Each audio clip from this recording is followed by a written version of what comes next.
Picture this. You're the captain of a passenger jet flying over the French Alps. You've stepped out of the cockpit for a brief break, leaving your co-pilot in control. When you return, your access code doesn't work.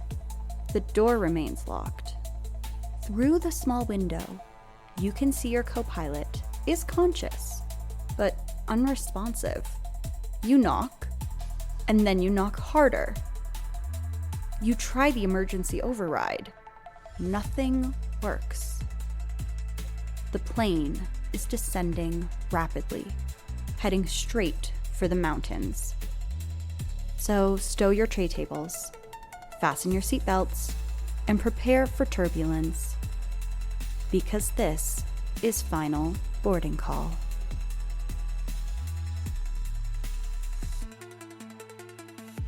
Hello, and welcome to Final Boarding Call. I'm your disaster-obsessed host, Alice.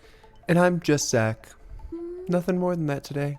I'm just Zach. We're chilling. It's the earliest we've ever recorded an episode, which is not early, but we're normally nighttime recorders. Yeah, this is crazy. It's not even 9 a.m., but our baby's out of the house, and It's a great time for it. yeah, we're just going to we're going to try this out.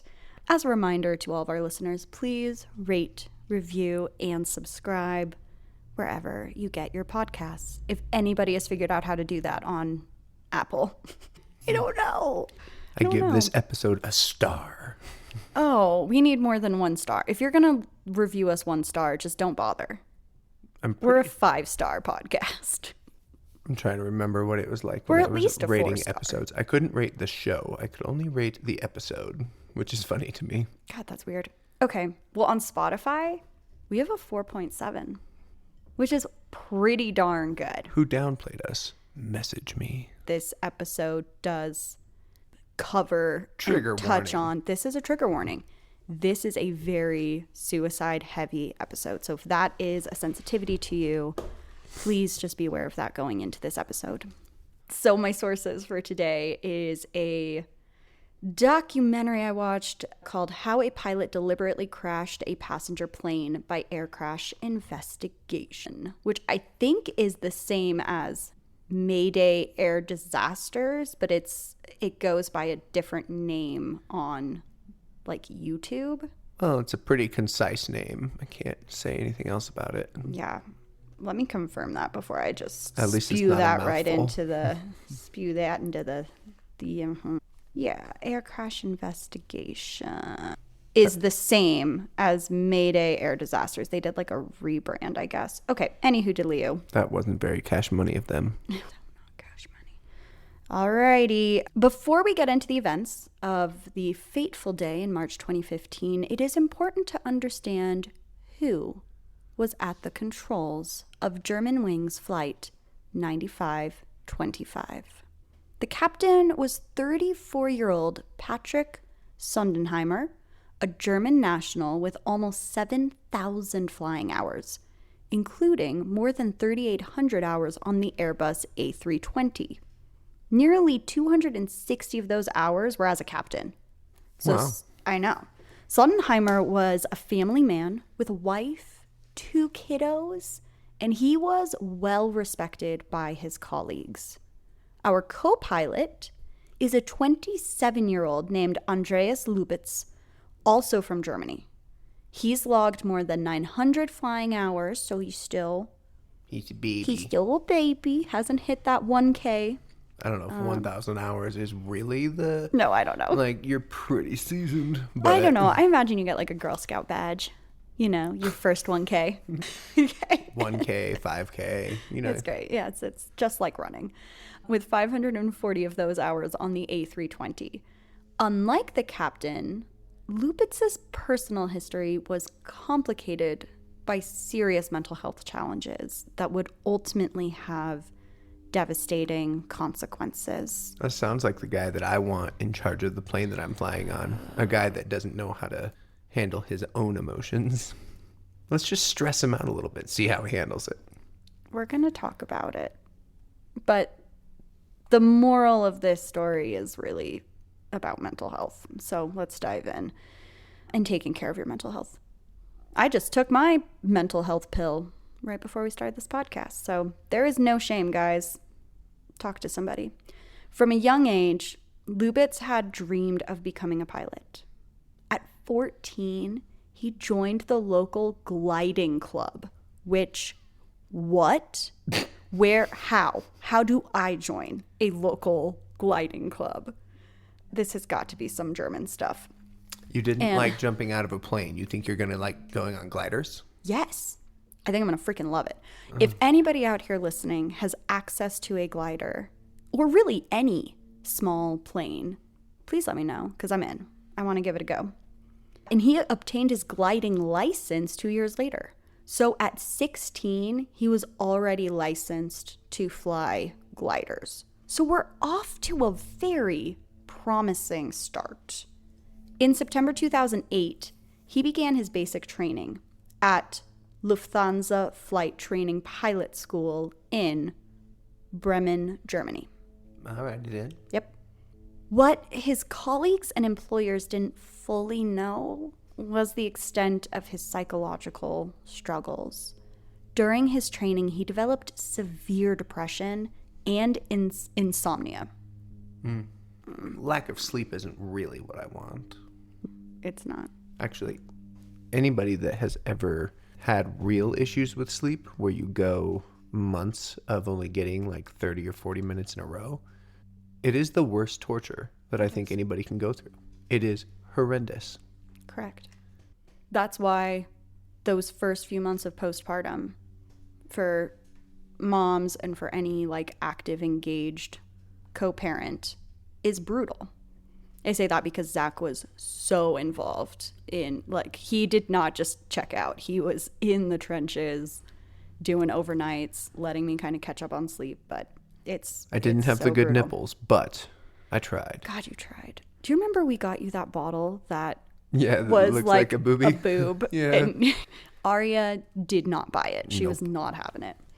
Okay. At one point, he did contemplate suicide. Seeking help, he consulted a psychiatrist and was prescribed antidepressants along with therapy and relaxation techniques. So He tried to get some help. He really did, yes. This mental health crisis forced Lubitz to temporarily halt his pilot training because his medical certificate was not revalidated by the Lufthansa Aeromedical Center due to his condition and the medications that he was taking. They said, sorry, bud, you got some stuff going on. Let's get through that, and then you'll be back in the air. Oh, boy. Yes. Several months later, Lubitz's mental health appeared to improve significantly, according to his psychiatrist. However, on July 14th, 2009, his request to renew his medical certificate was denied, prompting Lufthansa to notify the German Federal Aviation Office, also known as the LBA. So I guess it's standard protocol that when somebody fails their medical licensing twice. Yeah, you report it. Yeah, you got to report it. 2 weeks later, though, Lubitz was granted a new Class 1 medical certificate, allowing him to return to pilot school. This certificate was valid for 1 year, but came with a critical condition. It would be revoked if he suffered a relapse into depression. So you know what that means. Don't tell anyone. Yeah, don't get sad. No. Well, you can get sad. If you're sad, just don't tell anyone that you're sad. 100%. You can be as sad as you want to be. Just don't tell anyone. Hey, are you sad? No, I'm not. Fine. So that's not great. Lubitz went on to pass his ATPL written exam and continued his training at the Airline Training Center in Phoenix, Arizona, which I was just in Phoenix. Yes, you were. What, yesterday? No, day before. From late 2010 to early 2011. While pursuing his pilot career, he also worked as a flight attendant for Lufthansa for over 2 years. So I actually love that. I think You work as a crew before you become a pilot. It makes total sense. Like in corporate America, typically, traditionally, unless you're related to somebody who's an executive. Tism. Yeah, I mean, 100%. But for somebody like me, I have to start on the ground level and like earn my stripes, and then I move up to a manager, then I move to a director, then I'm a VP. And I think this is perfect because you gain so much respect for the people that you work with if you know what it's like to be in their shoes. So huge kudos to him for doing that.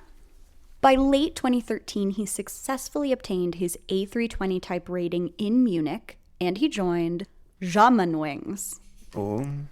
In June 2014, he passed his proficiency check and he became a co-pilot. Good for him. Yeah, he's figuring it out, or so it seems.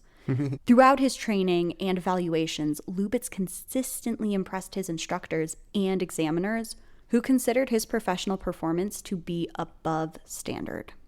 Love it. There was nothing in his work record that would hint at the tragedy to come. But in late 2014, away from the scrutiny of his employer, Lubitz's mental health began to deteriorate again.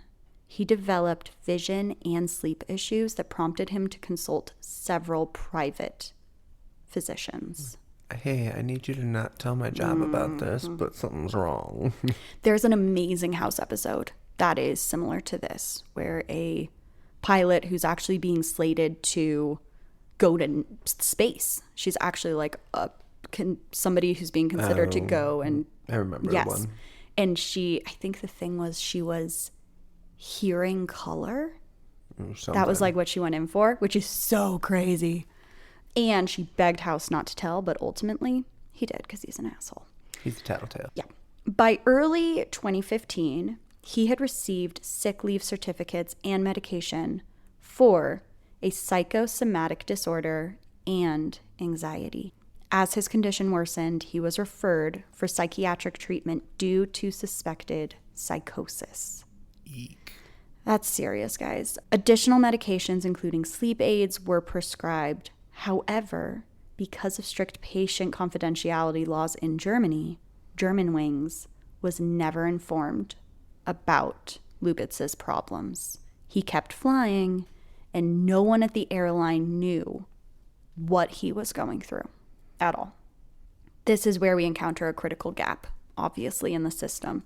Lubitz had been deemed medically unfit to fly by doctors who had examined him, but he had concealed this information from his employer, right? So that's problematic. In the 5 years leading up to the crash, he had consulted at least 41 doctors, Whoa. including several psychiatrists. You guys, 41 is a lot. That's a ton. It's a lot of doctors. Yes. Yeah. Why didn't he report his worsening condition to his employer, Zach? Because all he ever wanted was to be a pilot. And now he's not going to get to be a pilot. It was fear of losing his job and facing financial repercussions that would come with not being employed. The stigma surrounding mental health issues, particularly in a profession where psychological stability is paramount, likely contributed to his decision to hide his struggles. This pattern of concealment would have devastating consequences. What no one knew at the time was that Lubitz had already made a trial run of what he was planning to do. Did he do it on a simulator at home? That's a little call out to last week's episode. Let's jump in to what's going on. On March 24th, 2015, Germanwings Flight 9525 was scheduled for a routine round trip from, I'm going to apologize here, folks, Düsseldorf, Germany to Barcelona, Spain, and back. In my defense, there are little dotties over the U. I'm doing my best. The outbound flight to Barcelona occurred without incident. At least, that's what it seemed like to passengers and crew. But during that morning flight, something very disturbing had happened. While the captain was temporarily out of the cockpit, Lubitz made a series of unusual adjustments to the aircraft's selected altitude. He first set it to 100 feet, which is, you're on the ground. Yeah. for about 3 seconds. Then he escalated it to its maximum of 49,000 feet. That's high up. That's crazy. Before finally returning it to the normal cruising altitude of 35,000 feet. These adjustments didn't affect the actual flight path because of the engaged autopilot modes, but they appeared to be a rehearsal. Lubitz testing the system to see how it worked and what he could do. No one noticed these unusual inputs because they didn't change the aircraft at all, right? And the captain returned and everything seemed completely normal in the cockpit. Yeah. He returned it back to what it was supposed to be. We're groovy. It's fine, baby. After a smooth landing in Barcelona, the aircraft made its way to the gate. The crew remained the same for the return journey because Europe is so close that you can travel different countries and it'll just be like a round trip from here to Phoenix. Yep. Crazy. All right. The crew remained the same while 144 new passengers boarded for the flight back to Düsseldorf. Woof.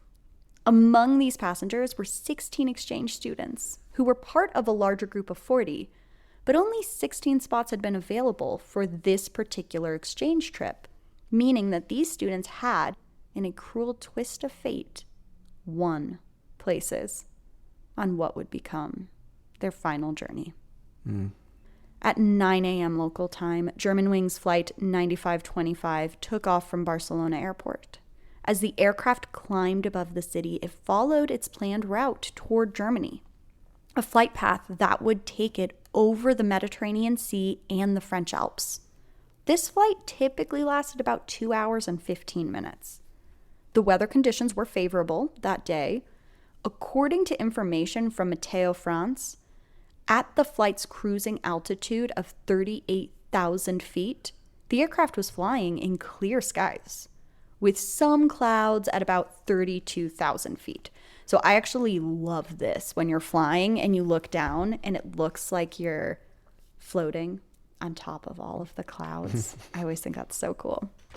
Approximately 30 minutes into the flight, the aircraft reached its cruising altitude and it settled into a steady flight path towards its destination.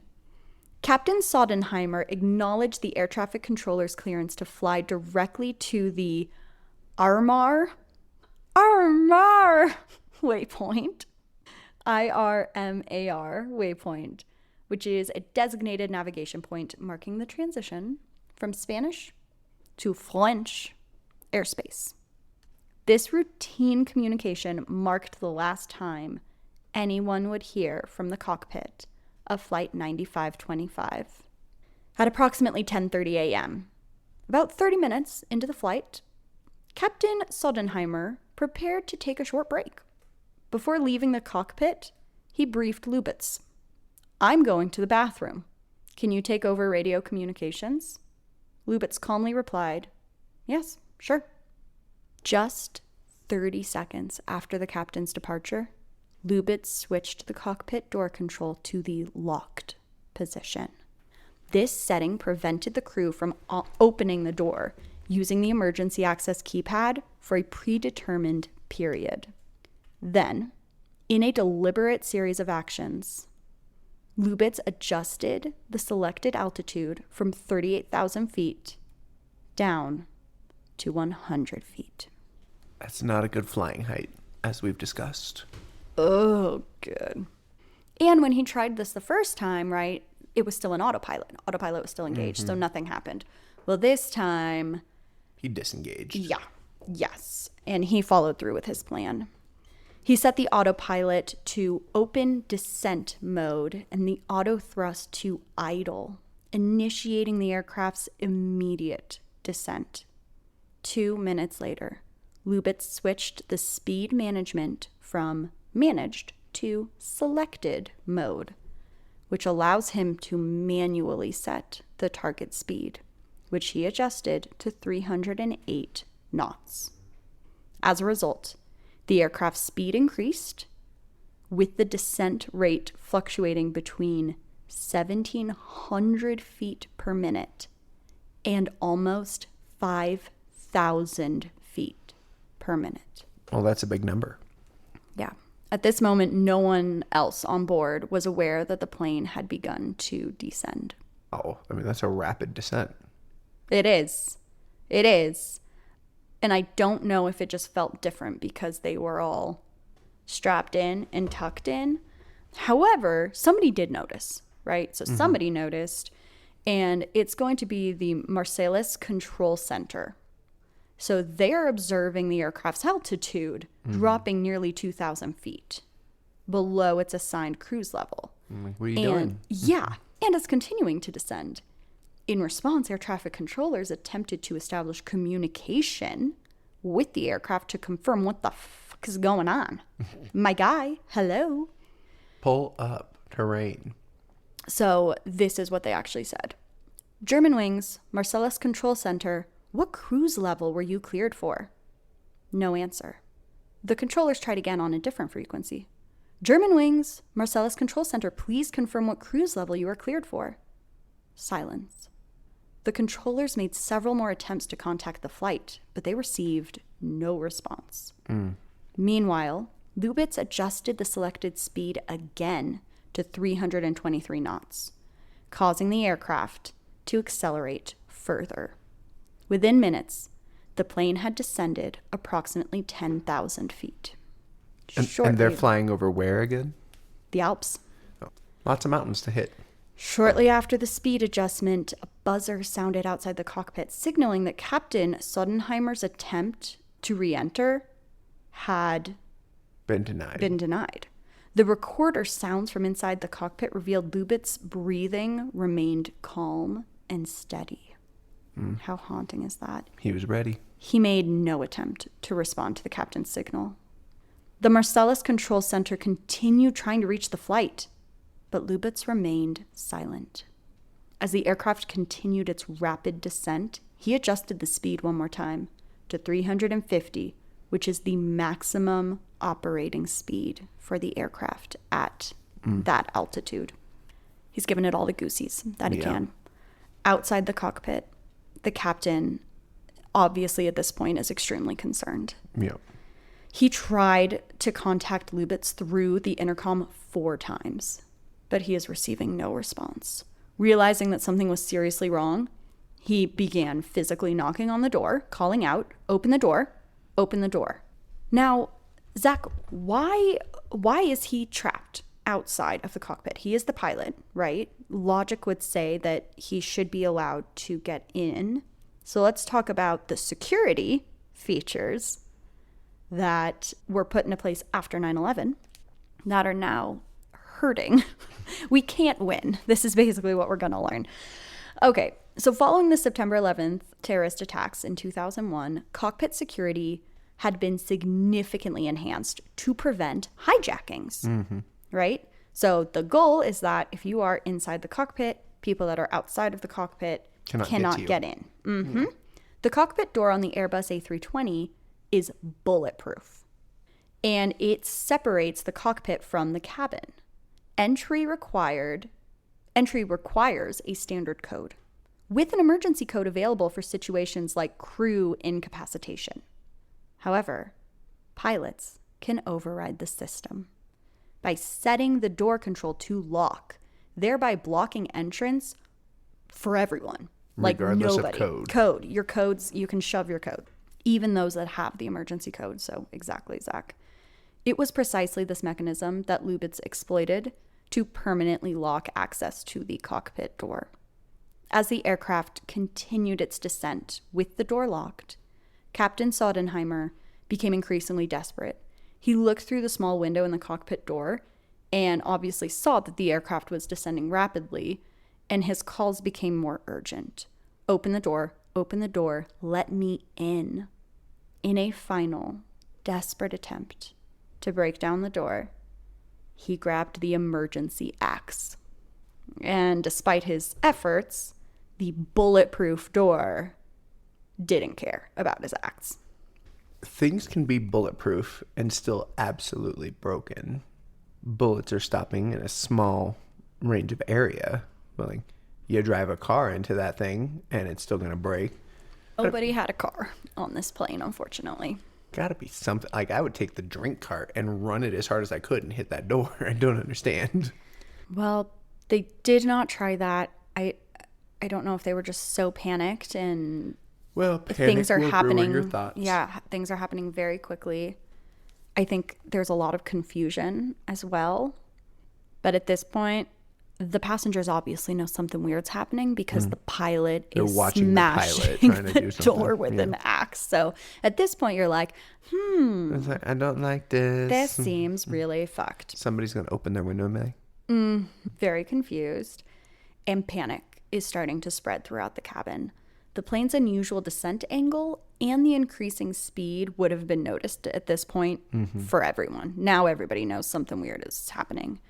Meanwhile, the Marcellus Control Center, along with an air traffic controller from the French Air Defense System, continued attempts to establish contact with the flight crew. They never get a response. The flight crew of another aircraft in the vicinity also tried to reach out. Nothing. I mean, they're throwing everything they've got at this. As the situation escalated to a critical point, a French military jet was dispatched from the Orange Caritat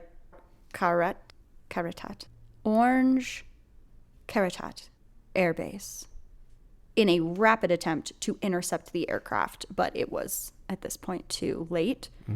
But I will say kudos to the French military for at least trying to send someone up when they realized something was wrong. The aircraft had descended below 7,000 feet, and the mountains of the French Alps are looming. This triggered the activation of the ground proximity warning system, which we know says terrain ahead, pull up, terrain ahead, pull up. In the final moments of the flight, the cockpit voice recorder captured the sound of the captain's continued attempts to break into the cockpit, the automated warnings, and finally, the screams of the passengers who ultimately realized their fate. Oh, God, I can't imagine. I really can't. At 10:41 a.m., just 11 minutes after beginning its descent, Germanwings Flight 9525 crashed into a mountainside near Prades Haut Bléon in the French Alps at a speed of around 435 miles per hour. that one you don't even have to ask. There are 0 survivors. The only blessing, I guess, in this, which... It's instant. It's instant. Yeah. But I still... What always gets me when we tell these stories is thinking about those moments where somebody realizes what's happening, realizes that they have no control, and those however long it is, seconds or a minute of pure terror, like that's such a shitty way to go out. Well, that is my main gripe with flying anyways. The moment that you're on a plane, you're not in control. Correct. That's why I would rather drive everywhere. But I know. And I actually have a little guys, I get flight anxiety. Like, I want everybody to know I fly all the time, and it's not like I am invincible to having some scary thoughts while I'm on a plane, especially if I'm researching an episode or I just recorded one and I'm like, oh my God, holy shit. But I do have a little mantra that I say to myself when I sit down and buckle up, and I say, I am no longer in control. What will happen will happen. And that's it. I have to release the control or I just start to really panic. Okay, so Zach, you are correct in the fact that this impact was absolutely catastrophic and it killed all 150 people on board instantly. News of the crash spread quickly around the world. Initial reports simply indicated that contact had been lost with the aircraft over the French Alps. yeah, because there was no response. As details emerged that the plane had crashed in a remote area, search and rescue teams were dispatched immediately. The crash site was almost impossible to reach due to the terrain. Most personnel had to be flown in by helicopter, as the walk to the site took more than 3 hours.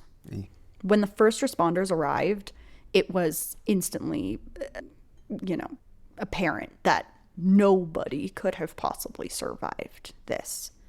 The remote location and the violent nature of the impact meant the recovery efforts would be challenging and prolonged. The aircraft had been completely destroyed, just obliterated. It became one ball of plane. The debris was scattered across the mountainside, and it's just little pieces here or there. And recovery teams faced the grim task of collecting remains and evidence, which is just so shitty. A few days after the crash, a vigil was held in the nearby Swiss Alps. Families of the victims released balloons into the sky, one for each of the 150 lives lost. Initially, the cause of the crash was unclear. Terrorism was considered, as were mechanical failures and pilot error. But when that cockpit voice recorder was discovered and analyzed, They're like, holy crap. they shit their britches. Yeah. On March 26th, just 2 days after the crash, Lufthansa CEO Carsten Spohr addressed a room full of journalists and family members, and he announced some pretty stunning news. This is a quote. "We are deeply saddened and in total disbelief to announce that the co-pilot deliberately crashed the aircraft. Not even in our worst nightmares could we have imagined that such a tragedy would happen in our very own company." The investigation quickly turned to Andreas Lubitz and his background. A search of his home uncovered a hidden notification of illness dated the day of the accident. This document indicated that Lubitz was suffering from a psychiatric disorder, possibly a psychotic depressive episode, and he was taking psychotropic medication that made him unfit to fly. Investigators also found disturbing diary entries and an online search history. Which, guys, those search histories will always get you. His searches covered topics such as painless poisons, which that would have been much better, Lubitz. You should have done that. Ruin your own life, not everybody else's. Methods to induce blindness, overdosing on antidepressants, death by various means, and most tellingly, details about locking mechanisms on the Airbus A320 cockpit door. It became clear that he had meticulously planned this. He had waited for the captain to leave the cockpit, he'd locked him out, and then he initiated a controlled descent into the mountains. The fact that he had practiced adjusting the altitude settings on the previous flight really indicates the premeditation to what ultimately ended up happening. In the aftermath of the tragedy, Lufthansa took immediate action to provide compensation to the families of the victims, continuing their support with further assistance in the months that followed. The company faced criticism for its screening processes, though many argued that the system had been deliberately circumvented by Lubitz. Like, the company policy was that you notify us if you are experiencing any sort of depressive episode, if you are not feeling yourself, whatever. However, Lubitz specifically went to private doctors. He deliberately wanted to hide it. So there are issues really all the way across the board here because there are so many loopholes. The legal battles were far from over. While French prosecutors closed their investigation without any charge, families of the victims pursued civil litigation. As they should. As they motherfucking should, seeking accountability and compensation. Immediately after the crash, the airline began providing financial assistance to families, initially paying advance aid of approximately 25,000 to 50,000 euro per victim in spring of 2015, with additional standardized payments following as part of their insurance obligations under the Montreal Convention. So 25 to 50 euro. Is that including the added later, or is it like 25 to 50 up front plus whatever I think that's upfront, but that still doesn't. No, I mean, it doesn't like put very much of a dent on someone's life. No. Like if somebody, well, one, a human life is very valuable, but two, if you lose somebody who was an income, in your family. Yeah, like 50 one euro. year of pay does not really cover it. It's not going to get you real far. However, many families felt that these payments were insufficient, given the preventable nature of the tragedy. And in April 2016, roughly 75 to 81 families, I don't know the exact number, but somewhere in that ballpark, filed a lawsuit in Phoenix, Arizona, targeting the Airline Training Center, Arizona, which is actually a Lufthansa-owned flight school. And it is where Lubitz trained. Oh, okay. So it's interesting I was wondering that how he it was tying in trained. necessarily. Yes, it's interesting that he trained at a flight school that was associated with the airline he ultimately ended up flying for. But two, they're basically saying that the school failed to properly screen him or act on the warning signs in his background, which should have disqualified him from And there were becoming a warning pilot signs in the at school. that time. Yeah. Yes, absolutely. And that's probably why he ended up flying for that airline, is because he couldn't go anywhere else. Otherwise, they would have had to have reported it. Oh, that's an interesting thought. The families hoped that pursuing the case in U.S. courts would allow them to seek larger emotional damages, because the U.S. loves an emotional damages lawsuit. Don't they? And apparently those are not super common or awarded really favorably in Germany. So the U.S. that's where they're going. But in March 2017, a U.S. federal judge ruled that the cases belonged in Germany and actually refused to keep the litigation in the U.S., effectively returning the dispute to German jurisdiction. So, boom, back over to Germany.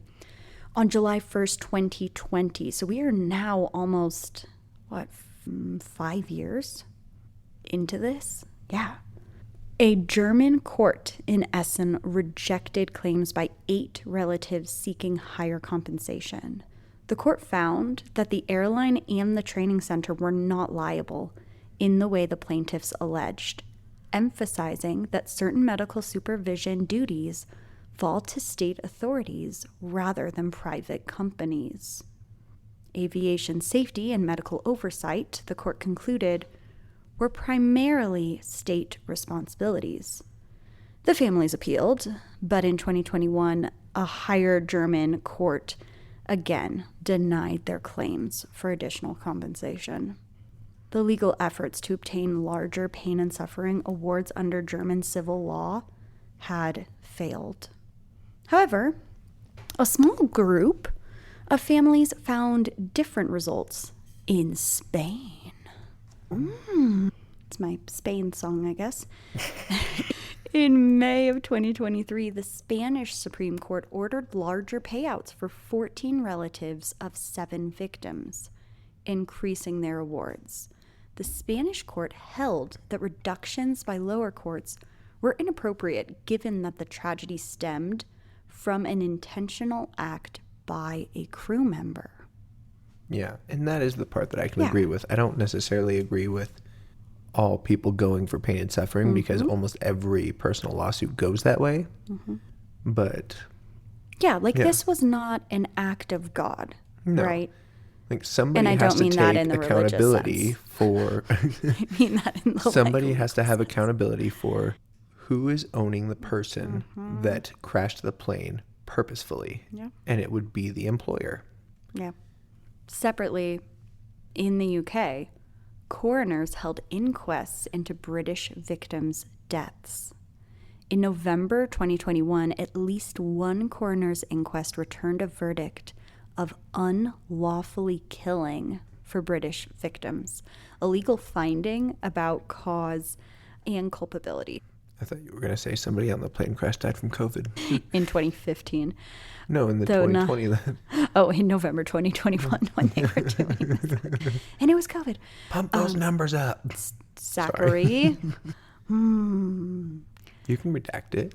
Though this was not a civil damages ruling. So this was a verdict, not a civil damages ruling.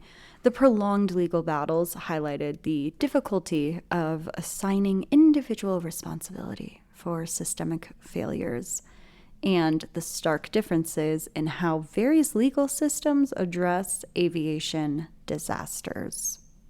And really, the conclusion was deeply disappointing. The end of the day. Yeah. The investigation was eventually closed without criminal charges being filed against Lufthansa or its managers. French prosecutors concluded that Lubitz's actions were unforeseeable and that the suicidal act was not known to anyone. He was acting completely normally. Nobody could have known what was going to happen. The investigation found that no serious fault nor any deliberate violation of a duty of care or safety imposed by law or regulation could be blamed on Germanwings, Lufthansa, or its managers or employees. This conclusion was disappointing to the families of the victims, who really felt that the company was responsible for passenger safety. Yeah. And they should have had a better system in place to detect and prevent something like this from happening. Well, regardless of system, like, I get it. There genuinely was no way for everybody to know this when he went great lengths to make sure that the company wasn't notified. Mm-hmm. But he was still an employee of that company, and that is where the company does assume fault. There's nothing they can do about that. Yeah, I mean, I agree. The deliberate downing of Germanwings Flight 9525 prompted immediate changes in cockpit procedures across the aviation industry. Within days of the crash, regulatory authorities and airlines around the world implemented a 2-person rule requiring that 2 authorized crew members be present in the cockpit at all times. That makes sense. All times. Yeah. So if a pilot has to get out of there, you put somebody from the crew in. Exactly. That's exactly it. Yep. So that would often be a flight attendant who would temporarily take their place in order to ensure that no pilot was ever alone inside of the cockpit with the controls. However, this measure was not without controversy. Some aviation experts questioned whether having a flight attendant in the cockpit would actually prevent a determined pilot from doing something crazy, or if it would just basically mean that they would have to be taken out prior to a pilot doing something, So in 2017, Germanwings and other German airlines actually dropped the 2-person rule, arguing that it could potentially compromise security by requiring more frequent opening of the cockpit door. That's fair. Yep. So that's out. Beyond procedural changes, the tragedy prompted a broader discussion about mental health, monitoring of mental health, specifically in the aviation industry. In response to the crash, aviation authorities proposed several safety recommendations aimed at enhancing security and providing better support for pilots. These recommendations included conducting more thorough psychological evaluations for pilots, implementing random drug and alcohol testing, and ensuring stricter oversight of medical examiners. There was also a call for better privacy rules to make it easier to share medical information and for setting up a European database for aeromedical data. But most importantly, there was recognition of the need for better pilot support systems. One of the reasons that Andreas Lubitz may not have reported his worsening depression was the fear of losing his job. Nobody wants to lose their job, and that always comes with money troubles. And if you're in a bad mental state, all that does is make it worse. It makes it worse. Yes. Support networks needed to be established to make it easier for pilots to seek help without fearing negative consequences. This case also highlighted the difficult balance between medical safety and public safety. In Germany, as in many countries, strict confidentiality laws prevented doctors from sharing Lubitz's medical history with his employer. While these laws are designed to protect individuals' privacy, the Germanwings tragedy raised questions about, like, how important is that versus a this? danger to other people, at what point does the line get drawn that somebody needs to step up and say something? Freaking HIPAA. In the years since the crash, some progress has been made in addressing these issues. Several airlines have implemented more robust mental health monitoring programs for their, and there's been a gradual shift towards destigmatizing mental health issues within the aviation community. And I say that as a total outsider. So I don't actually know if this is something that, like, press releases are going out, but pilots that are actually living this are like, Which is many cases. Yes, 100%. Yes. In a touching tribute to one of the victims, Captain Patrick Sodenheimer's wife founded a foundation in his memory committed to assisting children and young individuals in navigating through grief and crisis. Sodenheimer had dedicated his final moments to courageously trying to save the aircraft and its passengers. And this foundation ensures that his legacy continues to help others in need. The crash site itself has become a protected memorial. So a simple stone monument was erected, and it has the names of all 150 victims. Each year on March 24th, families gather at the remote location to remember their loved ones. The Germanwings tragedy forced the aviation industry to confront difficult questions about how to balance competing priorities. Cockpit security against the possibility of piloting incapacitation. Medical privacy against public safety. The psychological well-being of pilots against the need for rigorous screening. And there's no easy answer to these questions, and the industry continues to grapple with them today. The hope is that through ongoing discussion, research, policy development, we can create a system that better protects pilots and the public who they are responsible for. The deliberate downing of Germanwings Flight 9525 remains one of the most disturbing events in modern aviation history. And unlike our episode last week, there is no mystery here. Like, we know for a fact what happened, and there, we have a history going into this flight. It's really, really sad. And as somebody who is on medication for my own mental health, it's so important for people to feel they have a support system. Or options in or general. Options in general. Yes. Yeah.